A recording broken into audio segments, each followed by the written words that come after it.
Nyongera kwebaza okubanga okyasaza Obukede TV1 Olupapula New Vision lwanjudde akazannyo emigogo gy'abagalana 9 mwe bagendera okuwangula olubagende okuwumulako n'okusanyusibwako mu bifo ebyenjawulo mu kazannyo akatuumiddwa Valentine in Paradise.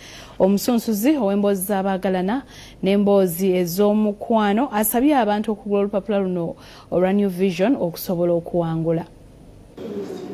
Mukafe okuddiza abasomi b'olupapula lwa New Vision bannamukisa emigogo 9 bye bagenda okwewangulira olugendo lw'okuwummulirako n'okusanyusibwa mu bifo ebyenjawulo mu kibatuumye Valentine in Paradise. Omuntu yenna okweta mu kalulu kano olina okugula olupapula lwa New Vision n'ojjuza akakonge akasiddwamu n'okasalamu n'okaleeta ku kitebe kyaffe wano ku Vision Group oba okukawa omutunzi w'amawulire yenna ali mu kitundu kyo olunoolinda okuwangula. Bannamukisa abanaabeera bawangudde mu kazannyo baakutwalibwa mu bifo ebisinga okubeera ebyebbeeyi ebyenjawulo okuli ekyabunyonyi Overland Resort ekigezi ne The Coffee Lodge ekyenjogyo. Kuno kwotadde abalala okubayoyootera mu Inspirations World of Beauty Limited nga bali ku Cham Towers mu Kampala.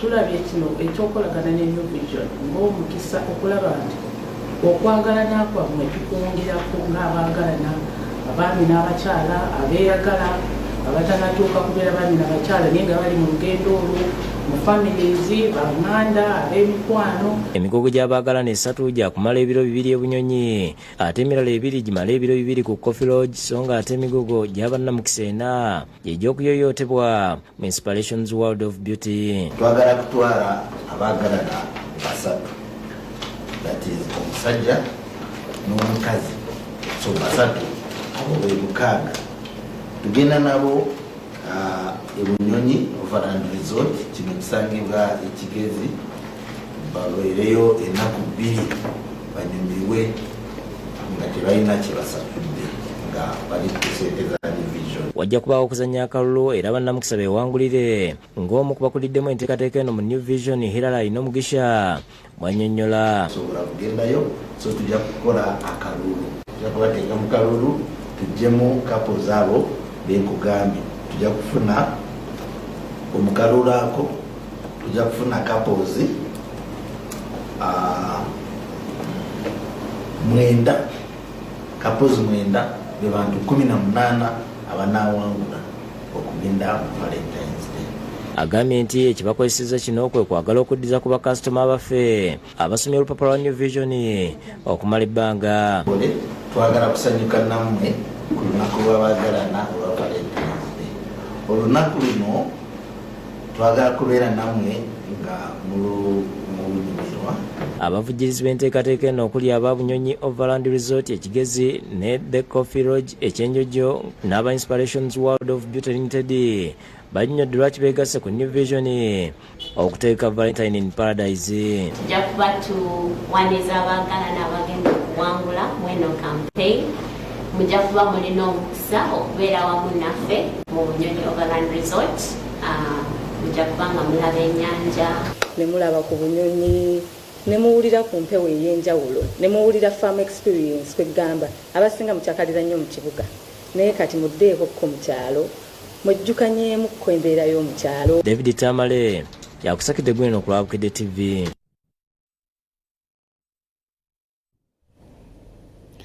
Minisita avunaanyizibwa ku byenjigiriza ebya waggulu n'amatendekero aga waggulu w'ekitiibwa Dr. Jesse Muyingo alabudde amasomero agatannateeka mu nkola ensoma empya nti bano bakukangavvulwa. Okusunsula abayizi abagenda mu siniya esooka omwaka guno kwatandisa ennaku lw'eggulo ku Umma Main Exhibition Hall e Lugogo nga kukomekerezeddwa olwaleero minisita omubeezi w'ebyenjigiriza amatendekero aga waggulu Dr. Jesse Muyingo. Muyingo asabye abasomesa okufaayo okussa mu enkola y'okusomesa abayizi ensoma empya eyatongozebwa gavumenti kyokka bafeeyo okulaba nga abayizi tebatulugunyizibwa bannaabwe mu masomero gano. Twagala kuddayo okuwulira kigambo nti abaana baffe babatokyalinga babonyaabonya abamu badde n'ebiisayisa nti buli mwana omupya alina okukubwa. Ekyo kikyamu tekikkirizibwa. Mukyalimu abasomesa abatannaba kumatira nakukkiriza nti tuli mu kalikulamu mpya. Mbajjukiza nti balina okufuna obudde, balina okuddamu okusoma okusinga n'abayizi baabwe basomesa. asabye n'abakulu b'amasomero okwewala okuggyako essimu zaabwe ng'abazadde babakubira okubeebuuzaako ku ngeri gye batuukamu ku masomero abaana baabwe gye bafunye ebifo. Amasimu mugalekeeko, abazadde mubawulirize, mubalage omukwano n'abaana mubalage omukwano. Dr.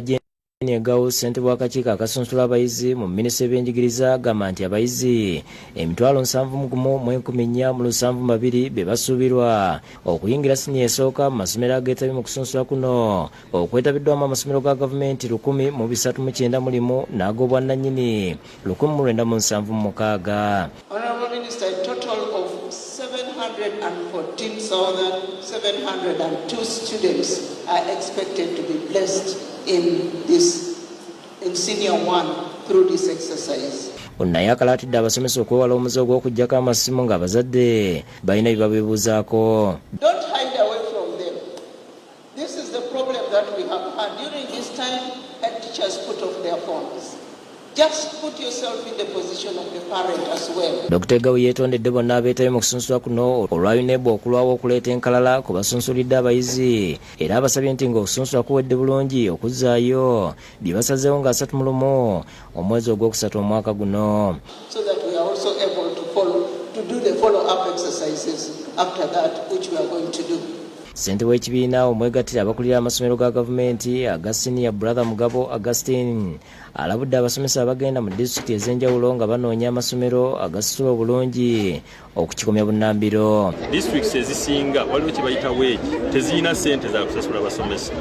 Kati abasomesa ndowooza balowooza nti gavumenti oba ebeerabidde ne batandika okunoonya wa we basobola okusanga owali space oba gaapu. Kati gye batandise okugenda naye gavumenti egamba tebatambula bwe batyo. Gavumenti eri mu kukikolako. Anagumizza abasomesa nga gavumenti bwe yakoze dda enteekateeka ey'okulaba ng'ebitabo bya siniya eyokusatu ku nsoma empya bituusibwayo mu masomero. Ebitabo ebyo tebinnatuuka ebyokukozesa naye baatuwadde sirabaasi tumanyi kiki ekirimu era nga tebinnaba kutuuka tekigaana basomesa kutegeka masomo na kusomesa bayizi naye ng'olwaliro mbadde ne PS era tukakasizza nti ebitabo bali mu kubikolako. Maria Mukasa Kalyango omu ku bakulu b'amasomero agambye nti okussa mu nkola ensomesa empya bafube okulaba nga bongera okubabangula ku nsoma eno nga bagissa mu nkola. Ate mu system mubeeramu n'abasomesa abapya abakava mu college, so it will be a continuous training as we master curriculum nga tutunaba ku master. Maria Nantumbwe yakusakidde gweno ku Lwabukedde TV.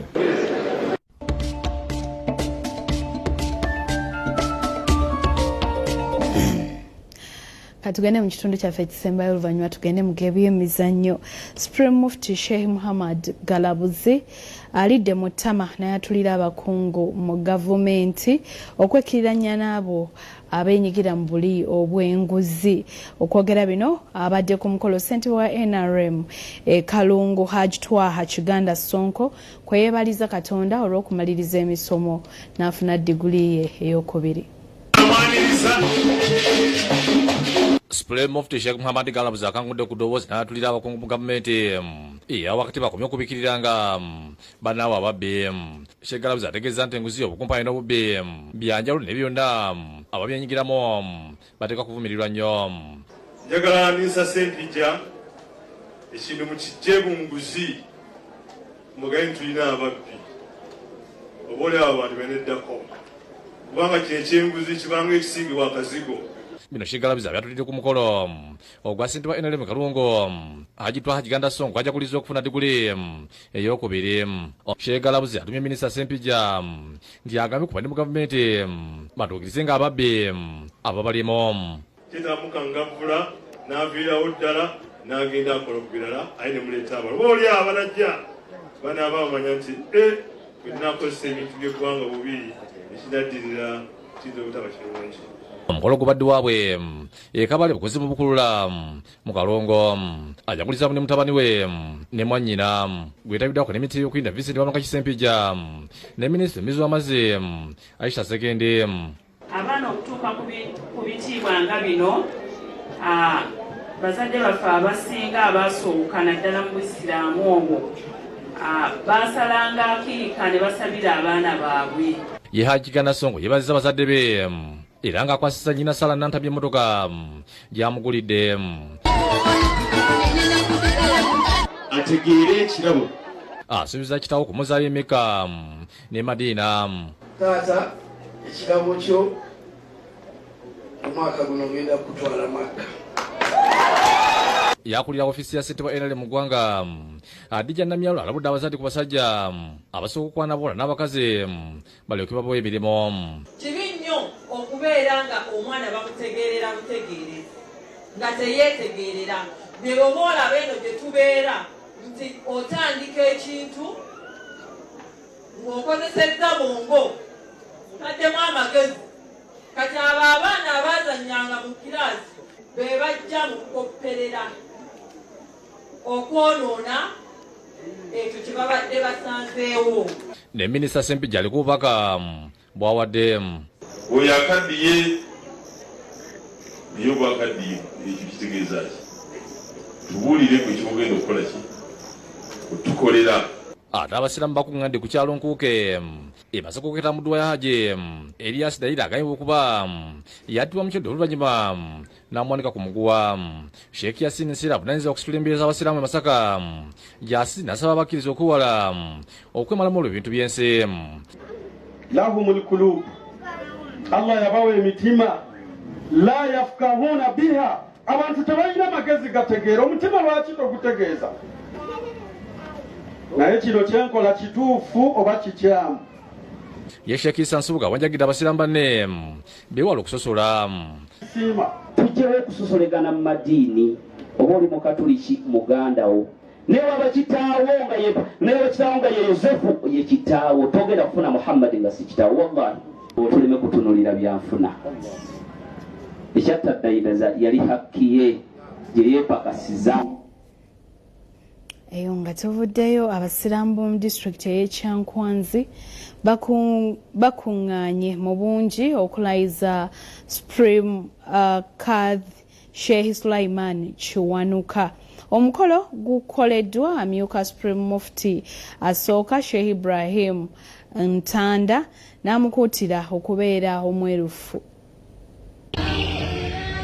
Abasiraamu abakunukkiriza mu lukumi okuva mu mizikiti ez'enjawulo mu disitulikiti y'Ekyankwanzi bakuŋŋaanidde ku masjidi Kikolimbo mu ggombolola y'Ewattuba okwanyiza omumyuka asooka wa Supreme Mufti Sheikh Ibrahim Ntanda bw'abadde agenzeyo okulayiza Supreme Kadhi wa disitulikiti eno Sheikh Sulaiman Kiwanuka wakati mu kusindogoma kw'amataali.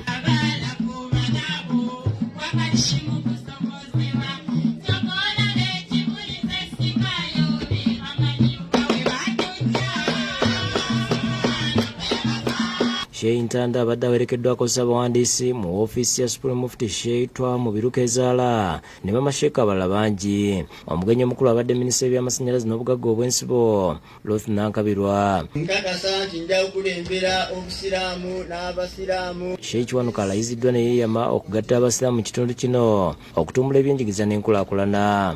Sheikh Ntanda asabye abazadde okuteekerateekera obulungi abaana baabwe nga babalambika mu nneeyisa.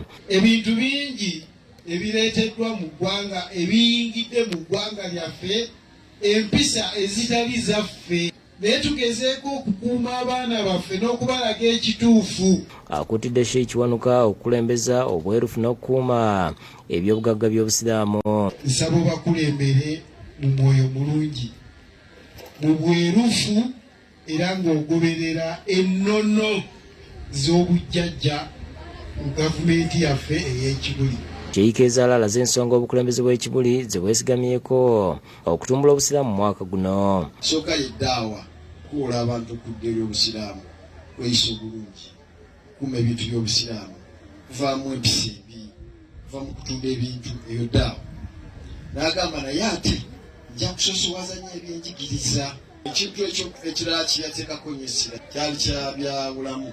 Nankabirwa asabye bannayuganda naddala abaisiraamu okujjumbira enteekateeka za gavumenti ez'okwekulaakulanya.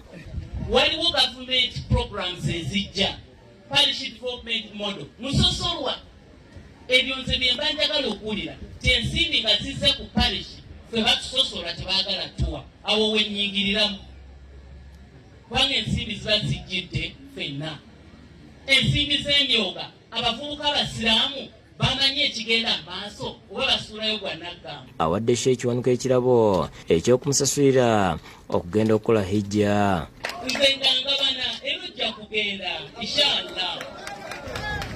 Iyo kkooti enkulu etaddewo ng'ennaku z'omwezi 17 omwezi guno okusala eggoye ku musango gwawabirwa mufuti wa Uganda Sheikh Shaban Ramadhan Mubajje nga bamulanga emivuyo mirimu gy'obusiraamu n'okukumpanya emaali yaabwe. Oluvannyuma lwa kkooti enkulu okuyita omusango okuva mu kkooti ya Mwangatu yasaba enjuyi zombi okuleeta okwewozaako kwabwe mu buwandiike. Olwaliro omusango gubadde gulina okuwulirwa naye tekisobose olw'abalamuzi bonna mu ggwanga okuba n'olukuŋŋaana lwabwe olw'enjawulo nga munnamateeka Maluzi ku bwannyonnyola. Bakiyita new lawyer tugulawo omwaka gw'amateeka bwamusasobodde okubeerawo obedde bali ku high court. Kyokka akasiza nti kkooti eno tegenda kusala musango gwawaabirwa wabula kulaba oba kkooti ya Mwangatu esobola okuguwuliriza. Kkooti kyetunuulira yabadde erina obuyinza okutuula mu musango. Kkooti etatunuulira kyeyasazeewo kituufu oba kikyamu. Ye Hajji Abdul Kimba mu kusaala Jjuma ku Masjidi Jamii ekyengera ategeeza abasiraamu nga batagenda kuva ku mulamwa gwa kubanja maali yaabwe.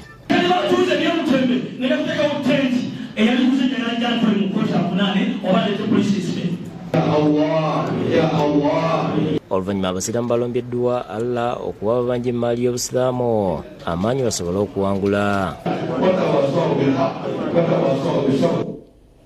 Ate bwe tweyongerayo Katikkiro Charles Peter Mayiga agambye nti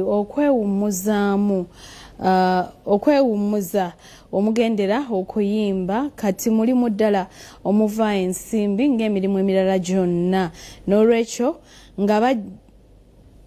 ng'abagirimu basaanye okugitwala oba okugutwala ng'omulimu lwe bajja okugufunamu. Okwogera bino abadde Bulange Mengo bw'abadde asisinkanye famire y'omuyimbi Jose Chameleon oba Joseph Mayanja. Katulabe emboozi eno.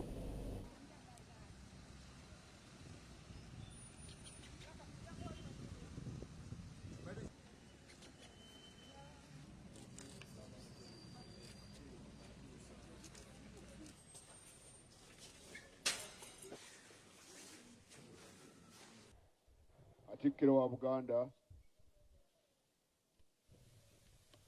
olwa Buganda yaffe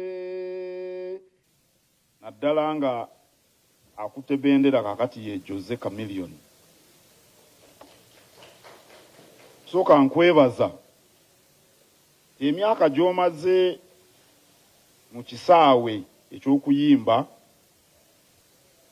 mingi n'osigala ku meyini.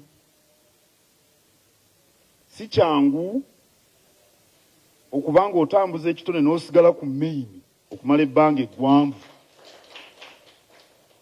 kubanga tukimanyi bulijjo nti Jose Chameleon bw'anaafulumya oluyimba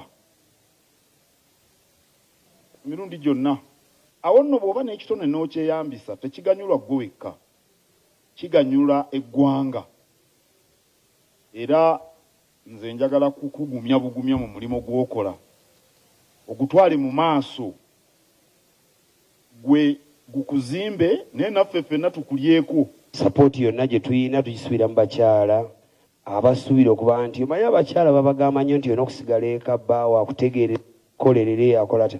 Ebyo birungi naye emirembe gigenda gikyuka. Kasita obanga osigadde mu nnono z'obukyala teri kigaana tekola n'osuusawo n'okusinga ku bbaawo. Mukama wange eno kino ekivulu bakiyita Legend Gwanga Mujje. Nkoze ebivulu bingi nga bw'ogaya twali katikati tutambudde amawanga, kino nakiyita Gwanga Mujje. Mu Buganda nsuubira nti omulanga Gwanga Mujje guyina omuwendo mungi nnyo. Osobola okuyita abantu mu Gwanga Mujje ng'obayisa olw'ennaku bajje Gwanga Mujje zinsanze.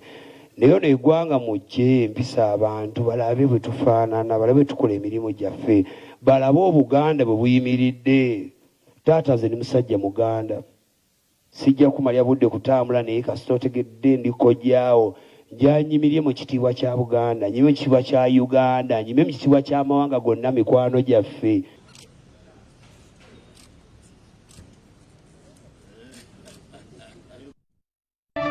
emizannyo ng'ogakutuusaako nze Becky Cynthia Nakimera era nga tugatandise n'ekibiina ekiddukanya omupiira ku lukalu lwa Africa ekya CAF kikakasizza nga Uganda bwetalina kisaawe kiri ku mutindo ogukyalizaamu mipiira gya ggwanga giri ku ddala lya Africa wamu n'ensi yonna. Uganda eweereddwa amawanga 3 mwesobola okukyaliza emipiira gyayo okuli Misiri, Malawi wamu ne Zambia. The stadium is approximately 10 kilometers. Mu kiro kikeesezza leero ekibiina ekidukanya omupiira ku lukalu lwa Africa ekya CAF kifulumizza okalu amawanga 54 agalina ebisaawe ebisobola okuddamu okuteekebwamu empaka eziri ku ddala lya Africa wamu n'ensi yonna. Ku mawanga 54 agalina ebisaawe bino Uganda teriimu, ekitegeeza nti eri mu mawanga 24 agatalina bisaawe biri ku ddala lya Africa wamu n'ensi yonna. Mu kusooka Uganda emipiira yali egiteekera mu kisaawe kya Namboole wabulanga nakyo kyagenda kikaddiwa CAF yakiyimiriza ng'era wano ttiimu z'eggwanga zonna zaddukira mu kya St Mary's ekitende ekyali kimaze okuyisibwa. Eno ttiimu y'eggwanga ya Uganda Cranes yasobola okusanyirayo empiira gya Africa egy'okusunsulamu abali bagenda mu za Africa ezabadde mu Cameroon omwaka oguwedde wamu n'ez'ekikopo ky'ensi yonna ezabadde mu Qatar mu Novemba ne December omwaka oguwedde. Mu za Africa ez'okusunsulamu abagenda mu za kamalirizo omwaka ogujja mu ggwanga lya Ivory Coast ekitende Uganda ebadde yakazanyirayo omupiira gumu ng'alemagana ne Niger ku goolo emu ku emu mu Juni w'omwaka oguwedde. Wabula okusinziira ku kibiina kya CAF ekisaawe kya St Mary's kitende tekyasobola kukyalizibwamu mpiira gya ggwanga giri ku ddala lya CAF ekitadde Uganda ku bunkenke. Ng'ekisaawe kya Namboole kikyali mu kuddaabirizibwa okutuukana n'omutindo, kino kitegeeza nti empiira gy'eggwanga egy'okusunsulamu egiddako awaka jakubeera wabweru w'eggwanga.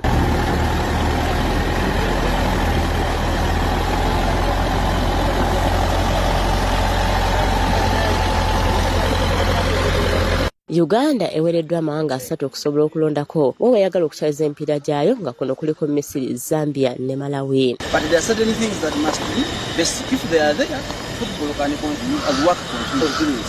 But Uganda hosting a match in Zambia, politically, society, it is damaging enough. Mu mpaka za Africa ez'okusunsulamu eziddamu mu Maachi w'omwaka guno Uganda eri mu kibinja kya 6 omuli Algeria, Niger ne Tanzania nga Uganda esaako kukyaza Tanzania mu kifo ekitamanyiddwa essaawa eno. Algeria ekulembedde ekibinja n'obubonero 6, Niger 2 nga Tanzania ne Uganda buli emu erina akabonero kamu.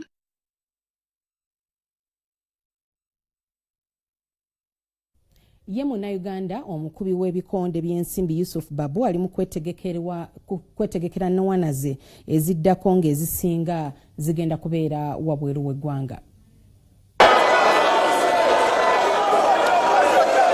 Omwezi oguwedde Munnayuganda omukulu w'ebikonde by'ensimbi Yusuf Babu yawangula olusanya lwe olwokubiri olw'omudirenganwa mu bikonde by'ensimbi. Babu ng'aliko kapitaani wa ttiimu y'eggwanga y'ebikonde by'abayiga The Bombers yakuba Alphonse Michutumbo munnansi wa Tanzania erugogo.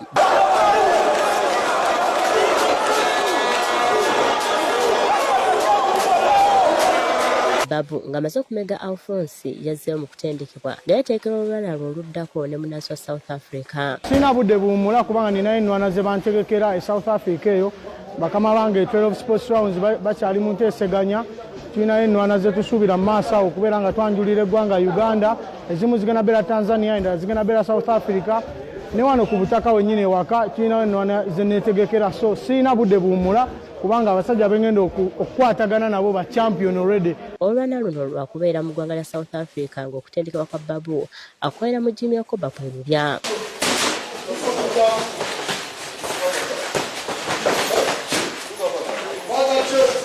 Babu ategeezezza nti ekimutwala okulwanira ebweru kwe kuba ng'abalwanyi ba wano bakyamuddusenga muno. Mwalimu Joe Vegas Lubega ne Nicholas Bule abagwa mu buzito bwe obw'abapimyera obwa heavyweight.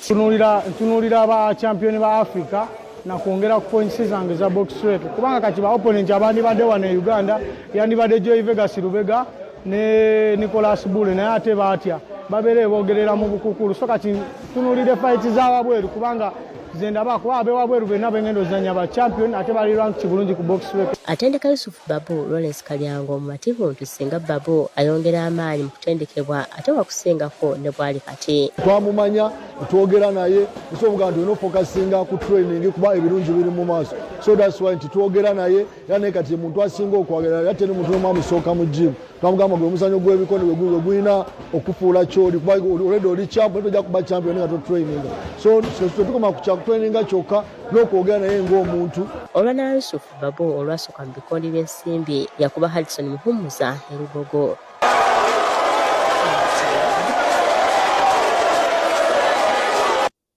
Ate wetugendako mu mpaka za Stanbic Uganda Cup ezizeemu olunaku olwaleero ez'oluzannya lwa ttiimu nkaaga Munya, Wakiso Giants, Lugazi FC, Ajumani TC Kigezi Homeboys ne Mbale Heroes zeesoze oluzannya oluddako. Mbale Heroes ekubye Alaka FC e Moroto ku goal 2 ku bwereere mu kisaawe kya Municipal wali Embale.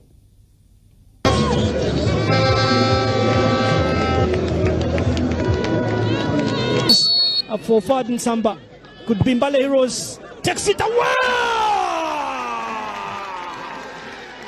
Good enough! That ball is into the top corner. Efforts are from and Samba forward. The set piece master launches a very heavy ball into around the top corner and Mbale Heroes grab away this early lead. In only 8 minutes played at the Mbale Municipal Grounds, Shafiq spread to the right. Akram, the penalty area. Shafiq goes in for goal! Shafiq went in for goal. And the ball is in. And the dances here for Shafiq Akram. That was a beautiful finish. And trust me, I saw that coming. Intelligent player. Mbale Heroes 2. Araka Football Club 0. This is street football here from the Mbale Heroes side. Very good pass there from Shaka Sos to the right. Landing on to Shafiq Akram. Nga tumaliriza ekiro kya leero liigi ya Premiership eya Bungereza eddamu nchana emipiira 7 nga Arsenal, Manchester United wamu ne Liverpool ziri mu nsiike.